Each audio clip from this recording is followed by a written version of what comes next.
কোন কর্মকর্তা হোক যে হোক না কেন আমি তার গোড়া থেকে হত্যা করবো তাকে। ছাত্র কার আছে যে এই আন্দোলনে যে কর্মকর্তা এখন চিরাচিরি করতেছে আমি তাদের অবস্থান জানি। এই বিশ্ববিদ্যালয়ে এই কুষ্টিয়া এবং ইসলাম বিশ্ববিদ্যালয়ে আমি একক হাতে আন্দোলন প্রচলন করছি। সহযোগিতা দিয়ে আমরা চলতে চাই, কিন্তু কেউ যদি এই সহযোগিতার মনোভাবকে কেউ যদি দুর্বলতা মনে করে তার আমি গলার নালি ছেড়ে বিশ্ববিদ্যালয়ের প্রশাসনের সাথে এরকম দুঃসাহস করার সাহস কি করে? আপনি বিগত 2টা মামলা হয়েছে, তাদের ভিতরে কোন শাস্তিমূলক ব্যবস্থা হয়নি।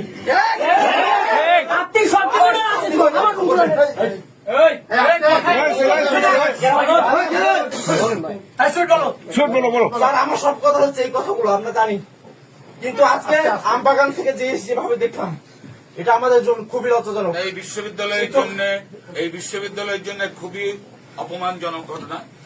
এই রুমে এইরকম ভাবে চিৎকার এবং শাউটিং মনে হয় ইতিহাসে কোনোদিন হয় নাই। আমার ধারণা, আমি তো জানি না, আমার ধারণা আমি সবাইকে করার চেষ্টা করেছি, কারণ আমরা যেটা এই 3 জন আমরা প্রশাসনের সবসময় বলেছি যে আমরা চুপ থাকি, আমরা সবার কথা শুনি, আমরা কাজ